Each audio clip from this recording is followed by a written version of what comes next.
Jangamakote KIADB ಭೂ ಸ್ವಾಧೀನ ವಿರೋಧಿಸಿ 66ನೇ ದಿನವೂ ಧರಣಿ ಮುಂದುವರಿಕೆ.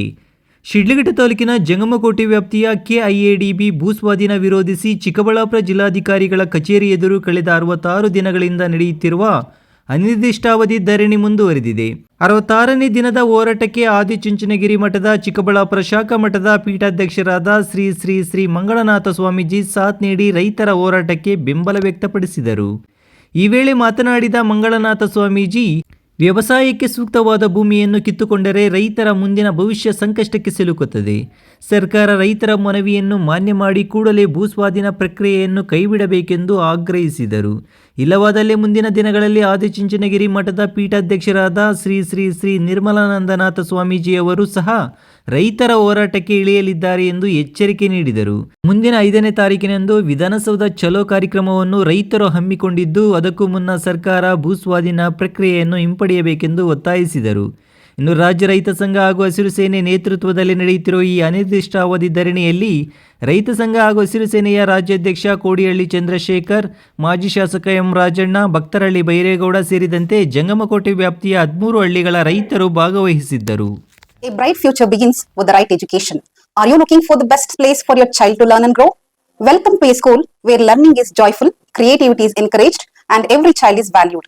At our school, learning is joyful, meaningful, and inspiring. We focus on academics, creativity, discipline, and overall development. A safe and caring environment where every child shines. Admissions open for the academic year 2026-27 from pre-KG to grade 10th. Contact us 8618131401 for more queries. Enroll today. Build a bright future for your child at Sri Gadadri English Public School. Great India electronics ವತಿಯಿಂದ ನಮ್ಮ ಎಲ್ಲಾ ಗ್ರಾಹಕರಿಗೆ ಶುಭಾಶಯಗಳು. ನಮ್ಮಲ್ಲಿ ಎಲ್ಲಾ ಬಗೆಯ electronics ಮತ್ತು ಗೃಹ ಬಳಕೆಯ ವಸ್ತುಗಳ ಮೇಲೆ ಆಕರ್ಷಕ ಫಿನಾನ್ಸ್ ಸೌಲಭ್ಯದೊಂದಿಗೆ ಭಾರಿ ಡಿಸ್ಕೌಂಟ್ ನೀಡಲಾಗುತ್ತಿದೆ. ನಿಮ್ಮ ಮನೆಯನ್ನು ಮತ್ತಷ್ಟು ಸುಂದರಗೊಳಿಸಲು ನಗರದಲ್ಲಿ ನಂಬರ್ 1 ಶೋರೂಮ್ ಆದ ಗ್ರೇಟ್ ಇಂಡಿಯಾ ಎಲೆಕ್ಟ್ರಾನಿಕ್ಸ್ಗೆ ಇಂದೇ ಭೇಟಿ ಕೊಡಿ. ಗುಣಮಟ್ಟದ ವಸ್ತುಗಳು, ಉತ್ತಮ ಸೇವೆ, ರಿಯಾಯಿತಿ ದರಗಳು. ಇಂದೇ ಭೇಟಿ ಕೊಡಿ. ಗ್ರೇಟ್ ಇಂಡಿಯಾ ಎಲೆಕ್ಟ್ರಾನಿಕ್ಸ್, ಅಮೀರ್ ಬಾಬಾ ದರ್ಗಾ ಹತ್ತಿರ, ದಿಬ್ಬೂರ್ಹಳ್ಳಿ ರಸ್ತೆ, ಶಿಡ್ಲಘಟ್ಟ. ಕರೆ ಮಾಡಿ 8861043315. ರೈತ ಅಂತಕ್ಕಂಥವ್ರು ಇವರು ದೇಶದ ಬೆನ್ನೆಲುಬು. ನಮ್ಮ ರೈತರೇ ನಮ್ಮ ದೇಶದ ಬೆನ್ನೆಲುಬು ಅಂತ ನಾವೆಲ್ಲರೂ ಕೂಡ ಮಾತಾಡ್ತಾ ಇರ್ತಕ್ಕಂಥದ್ದು, ಹೇಳ್ತಾ ಇರೋದು ಸತ್ಯವೂ ಕೂಡ ಹೌದು, ಅದೇನು ಉತ್ಪ್ರೇಕ್ಷೆ ಏನಲ್ಲ. ಅಂತ ರೈತರಿಗೆ ಸಂಕಷ್ಟ ಆದಾಗ, ಅಂತ ರೈತರಿಗೆ ತೊಂದರೆಗಳಾದಾಗ ಶ್ರೀಮಠ ಯಾವತ್ತೂ ಕೂಡ ಜೊತೆಗಿರುತ್ತೆ ಅಂತ ಹೇಳಿ ನಮ್ಮ ಪೂಜ್ಯ ಗುರು ನಿರ್ಮಲಾ ಸ್ವಾಮಿಜಿಯವರು, ನಮ್ಮ ಬಾಲಗಂಗಾಧರನಾಥ ಮಹಾಸ್ವಾಮಿಜಿಯವರ ಕಾಲದಲ್ಲೂ ಕೂಡ ಈಗಾಗಲೇ ನೀರಾವರಿ ಬಗ್ಗೆ ತಾವೆಲ್ಲ ಮಾತಾಡಿದ್ರಿ. ಪೂಜ್ಯ ಗುರು ಬಾಲಗಂಗಾಧರನಾಥ ಮಹಾಸ್ವಾಮಿಜಿಯವರು ನಮ್ಮ 2 ಜಿಲ್ಲೆಗೆ ಏನು ನೀರಿನ ಹೋರಾಟದಲ್ಲೂ ಕೂಡ ಪೂಜ್ಯ ಬಾಲಗಂಗಾಧರ ಸ್ವಾಮಿ ಆಶೀರ್ವಾದ ಮತ್ತು ನಿರ್ಮಲಾ ಸ್ವಾಮಿಜಿಯವರ ಆಶೀರ್ವಾದವೂ ಕೂಡ ಇತ್ತು. ಇವತ್ತು ಇಲ್ಲಿ ಭೂಸ್ವಾಧೀನ ಆಗಿದೆ 2823 ಎಕರೆ. ಅದನ್ನ ಈಗೆಲ್ಲ ಮಾತಾಡಿದ ಹಾಗೆ ನಮಗೆ ಇಂಡಸ್ಟ್ರಿ ಅಂದ್ರೆ ಕೈಗಾರಿಕೆಗಳು ಬರ್ತಕ್ಕಂಥದ್ದು ವಿರೋಧ ಅಲ್ಲ, ಅವು ಎಲ್ಲಿ ಬರಬೇಕು ಅಲ್ಲಿ ಬರಲಿ, ಬರಡಾದ ಭೂಮಿಗಳಿಗೆ ಬರಲಿ. ಹಾಗಂತೇಳಿ ಫಲವತ್ತಾದ ಭೂಮಿಯನ್ನ ನೀವು ಕಬಳಿಸ್ಕೊಂಡು ಅಥವಾ ಭೂಸ್ವಾಧೀನ ಮಾಡ್ಕೊಂಡ್ರೆ ನಮ್ಮ ರೈತರು ಎಲ್ಲಿ ಹೋಗಿ ಬದುಕ್ತಾರೆ? ನೀವು ಒಂದು ಸಲ ಕೊರೋನಾವನ್ನ ನೆನಪು ಮಾಡ್ಕೊಳ್ಳಿ. ಆ ಕೊರೋನಾ ಸಂದರ್ಭದಲ್ಲಿ ಎಲ್ಲರೂ ಬೇರೆ ಬೇರೆ ರಾಜ್ಯಗಳಲ್ಲಿ, ಬೇರೆ ಬೇರೆ ಬೆಂಗಳೂರಿನಲ್ಲರೂ ಕೂಡ ಹಳ್ಳಿಗಳಿಗೆ ತಮ್ಮ ಜಮೀನಿಗೆ ಬಂದ್ರು. ಆ ಜಮೀನೇ ಇಲ್ಲ ಅಂತಂದಿದ್ರೆ ಅವರೆಲ್ಲರೂ ನೇಣಾಕ ಸಾಯಬೇಕಾಗಿತ್ತು. ಅದಕ್ಕಾಗಿ ನಾವು ಹೇಳ್ತಕ್ಕಂಥದ್ದು, ನಮ್ಮ ಹೋರಾಟ ಇಂಡಸ್ಟ್ರಿ ಬೇಕು. ನಮ್ಮ ಮಕ್ಕಳುಗಳು ಇವತ್ತು ಕೂಡ ನಮ್ಮ ರೈತರ ಮಕ್ಕಳುಗಳು ತುಂಬಾ ವಿದ್ಯಾವಂತರಾಗ್ತಾ ಇದ್ದಾರೆ, ಓದ್ತಾ ಇದ್ದಾರೆ, ಬೇಕು ಅವ್ರಿಗೆ ಉದ್ಯೋಗದ ಸಮಸ್ಯೆ ಆಗತ್ತಿಲ್ಲ. ಆದ್ರೆ ಆ ಇಂಡಸ್ಟ್ರಿ ಎಲ್ಲಿ ಬರಬೇಕು ಅಂದ್ರೆ ಬರಡು ಭೂಮಿಗಳು ಬೇಕಿದ್ದಾವೆ. ನಮ್ಮ ತಾಲೂಕಲ್ಲೂ ಇದೆ, ನಮ್ಮ ಜಿಲ್ಲೆಯಲ್ಲೂ ಕೂಡ ಇದೆ. ಅವೆಲ್ಲ ಪರಿಶೀಲನೆಯನ್ನ ಮಾಡಿ ಸತ್ಯಾಸತ್ಯತೆಗಳನ್ನ ಅರ್ಥ ಮಾಡಿಕೊಂಡು ಸರ್ಕಾರ ರೈತರಿಗೆ ತೊಂದರೆ ಆಗಬಹುದು. ಇದರಲ್ಲಿ ರೈತರ ಅನ್ನನೇ ತಿಳಿದಿಲ್ಲ, ರೈತರ ಕಣಜನೇ ತುಂಬಿಲ್ಲ ಅಂದ್ರೆ ನಮ್ಮ ಇವರೆಲ್ಲ ಮಾತಾಡ್ತಾ ಹೇಳ್ತಾ ಇದ್ರು ಕಂಪನಿ ದೇವರಾಜಲ್ಲ, ನಾವು ಮಣ್ಣು ತಿನ್ಬೇಕಾಗತ್ತೆ, ಮಣ್ಣು ತಿನ್ನ ಬದುಕಕ್ ಆಗಲ್ಲ. ಇಲ್ಲ ಅಂದ್ರೆ ಇವ್ರು ಯಾರು ಹೇಳಿದಂಗ, ಮಾನಂದಗೌಡ ಹೇಳಿದಾಗ ನಾವು ಪ್ರಾಣ ಕೊಡ್ಬೇಕಾಗತ್ತೆ. ಆ ಪ್ರಾಣ ಕೊಟ್ರೆ ರೈತರ ನಾಳೆ ರೈತರು ಬೆಳೆನೇ ಬೆಳೆದಿಲ್ಲ ಅಂದ್ರೆ ನಾಳೆ ನೀವೆಲ್ಲರೂ ಕೂಡ ಪ್ರಾಣ ಕೊಡ್ಬೇಕಾಗತ್ತೆ. ರೈತರು ಪ್ರಾಣ ಕೊಟ್ಟು ಅಂದ್ರೆ ಬೇರೆಯವರು ಕೂಡ, ಅದು ಅಧಿಕಾರ ಇರ್ಬೋದು, ರಾಜಕೀಯ ವರ್ಗ ಇರ್ಬೋದು, ಎಲ್ಲರೂ ಕೂಡ ಪ್ರಾಣ ಕೊಡ್ಬೇಕಾಗತ್ತೆ. ರಾಜಕೀಯದವರು ಕೂಡ ಅನ್ನ ತಿನ್ಬೇಕು, ಅಧಿಕಾರಿಗಳು ಕೂಡ ಅನ್ನವನ್ನೇ ತಿನ್ಬೇಕಾಗತ್ತೆ. ಅನ್ನ ತಿಂದೆ ಯಾರು ಕೂಡ ಬದುಕಕ್ಕಾಗಲ್ಲ. ಅದಕ್ಕೆ ಅನ್ನವೇ ಸರ್ವಸ್ವ. ಅಂತ ನಿಟ್ಟಿನಲ್ಲಿ ಅನ್ನ ಬೆಳೀತಕ್ಕಂಥ ಅಥವಾ ಆಹಾರವನ್ನ ಕೊಡ್ತಕ್ಕಂಥ, ಜೀವನವನ್ನ ಕೊಡ್ತಕ್ಕಂಥವ್ರು ರೈತರು, ಆ ಬದುಕನ್ನು ಕಟ್ಕೊಳ್ತಕ್ಕಂಥವ್ರು ರೈತರು. ನೀವು ನಮ್ಮ ಪುಟ್ಟಣ್ಣವರು ಹೇಳ್ತಾ ಇರೋ ರೈತ ಸಂಘದವರು ಅಯ್ಯೋ ಕಂಪ್ಯೂಟರ್ ಅಲ್ಲಿ ಟೊಮಾಟೊ ತೆಗಿಯಕ್ಕಾಗುತ್ತಾ ಅಂತ ಅನ್ನೋರು. ಹಾಗೆ ನಾವು ಏನೇ ಕಂಪನಿಗಳು ಬಂದ್ರು ಏನೇ ಬಂದ್ರು ಕಂಪನಿಗಳಲ್ಲಿ ಕೆಲಸ ಮಾಡೋರು ಕೂಡ ಅನ್ನ ತಿನ್ಬೇಕು, ಕಂಪನಿಗಳು ಕಟ್ಟೋರು ಅನ್ನ ತಿನ್ಬೇಕು, ಕಂಪನಿಗಳಿಗೆ ಆಡಳಿತ ಮಾಡೋರು ಕೂಡ ಅನ್ನವನ್ನೇ ತಿನ್ಬೇಕಾಗುತ್ತೆ. ಅನ್ನ ತಿನ್ನಕ್ ಒಂದಿಷ್ಟು ನಿಮ್ಗೆ ಜಮೀನುಗಳು ಬೇಡವಾ, ಆ ವ್ಯವಸಾಯ ಬೇಡವಾ ನಿಮ್ಗೆ? ಅದನ್ನ ಅರ್ಥ ಮಾಡ್ಕೊಂಡು ನೀವೆಲ್ಲರೂ ಕೂಡ ಆ ಭೂ ಸ್ವಾಧೀನ ಆಗಿರ್ತಕ್ಕಂಥದ್ದನ್ನ ಅದು ಏನು ಫಲವತ್ತ ಅಥವಾ ಇದೆಯೋ ಅಥವಾ ಬರಡಿದೆಯೋ ಅಂತಕ್ಕಂಥದ್ದನ್ನ ಪರಿಶೀಲನೆ ಮಾಡಿ. ಇವತ್ತು ಸಾಕಷ್ಟು ಟೆಕ್ನಾಲಜಿ ಇದೆ, ಆ ಟೆಕ್ನಾಲಜಿ ಮುಖಾಂತರ ನೀವೆಲ್ಲ ಪರಿಶೀಲನೆ ಮಾಡಿಕೊಂಡು ಅದನ್ನ ನೀವು ನಮ್ಮ ರೈತರಿಗೆ ತೊಂದರೆ ಆಗದ ರೀತಿಯಲ್ಲಿ ನಡ್ಕೊಬಹುದು. ಈ ರೀತಿ ನಮ್ಮ ರೈತರುಗಳನ್ನ ದಾರಿಯಲ್ಲಿ ಕುಂಡ್ರಿಸಿ ಅವರಿಗೆ ತೊಂದರೆ ಕೊಟ್ಟು ಅವರ ಮಾನಸಿಕವಾಗಿ ನೊಂದಿಸಿ ಅವ್ರನ್ನ ಕೊರಗಿಸಿದ್ರೆ ಅದು ಒಂದು ರೀತಿಯಲ್ಲಿ ಎಲ್ಲೋ ಒಂದು ರೀತಿಯಲ್ಲಿ ಅದು ಶಾಪ ಆಗುತ್ತೆ ಅಂತ ನನ್ನ ಅನುಭವ. ಅದು ಯಾಕಂದ್ರೆ ರೈತರನ್ನ ನಾವು ದೇವರು ಅಂತ ಹೇಳಿ ಅದನ್ನ ಹೇಳಿದ್ನಲ್ಲ, ದೇಶದ ಬೆನ್ನೆಲುಬು ಅಂತ ಹೇಳಿ ಈ ಗಾಂಧೀಜಿ ಅಂತವರೇ ಹೇಳಿರ್ತಕ್ಕಂಥದ್ದು, ನಮ್ಮಂತ ಸಾಮಾನ್ಯರು ಹೇಳಿದ್ದಲ್ಲ. ಅಂತ ಒಂದು ರೈತರ ಬೆನ್ನೆಲುಬನ್ನ ರೈತರನ್ನ ಮೂಡನೇ ನೀವು ಮುರಿದು ಬಿಟ್ರೆ ಹೇಗೆ ಸಾಧ್ಯ? ಅದಕ್ಕೆ ಇಂಥದ್ಕೆ ನಮ್ಮ ಶಿಡ್ಲಘಟ್ಟ ತಾಲೂಕು ನಮ್ಮ ಬೈರೇಗೌಡರು ಬರೋ ಟೀಮು 2 ಅಮಾವಾಸ್ಯಲ್ಲಿ ಸ್ವಾಮೀಜಿಯವರು ಹೇಳಿದ್ರು, ನಾನು ಸಚಿವರುಗಳ ಹತ್ರ ಮುಖ್ಯಮಂತ್ರಿಗಳ ಹತ್ರ ಮಾತಾಡ್ತೇನೆ ಅಂತ ಹೇಳಿದ್ರು ಕೂಡ ಸ್ವಾಮೀಜಿಯವರು ಕೂಡ ಮಾತಾಡಿರ್ತಾರೆ.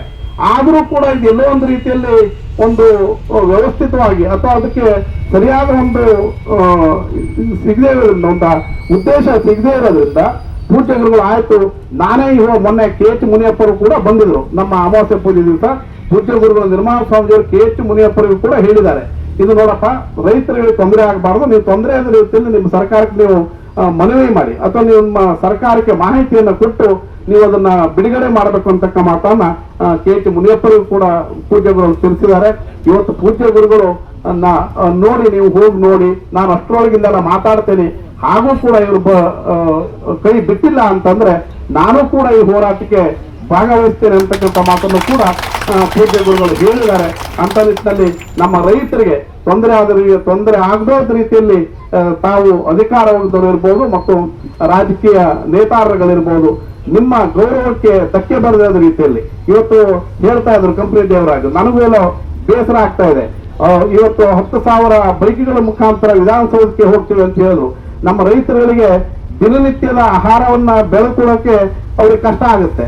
ಅಂಥದ್ರಲ್ಲಿ ನೀವು ಬೈಕನ್ನು ಬೆಂಗಳೂರವರೆಗೆ ಹೋಗಿ ಅದ್ರ ಖರ್ಚು ವೆಚ್ಚ ಕೊಡೋರು ಯಾರು, ಅದರ ಭರಿಸೋರು ಯಾರು? ಆ ಖರ್ಚು ವೆಚ್ಚಗಳನ್ನ, ಪೆಟ್ರೋಲ್ ಬೇಕು, ಅವರ ಸಮಯ ವ್ಯರ್ಥ ಆಗುತ್ತೆ, ದುಡಿಯೋ ಸಮಯ ವ್ಯರ್ಥ ಆಗುತ್ತೆ.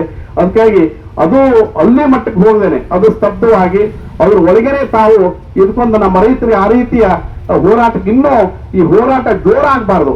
ಈ ಹೋರಾಟ ತನ್ನ ಆಗೋ ರೀತಿಯಲ್ಲಿ ಈ ಹೋರಾಟಕ್ಕೆ ಒಂದು ನ್ಯಾಯ ಸಿಗೋ ರೀತಿಯಲ್ಲಿ ನೀವು ಅಧಿಕಾರಿಗಳು ಮತ್ತು ನೇತಾರರುಗಳು ಕೆಲಸ ಮಾಡಬೇಕು ಅಂತಕ್ಕಂಥ ಮಾತನ್ನು ಹೇಳ್ತಾ ಆ ಕೃತಿಯನ್ನು ನಾನು ಇನ್ನೊಂದು ಸಲ ಮತ್ತೆ ಹೇಳ್ತೇನೆ. ನಮ್ಮ ರೈತರು ಇವತ್ತು ನಮ್ಮ ಮಠ ಅಂದ್ರೆ ಅದು ರೈತರ ಮಠ.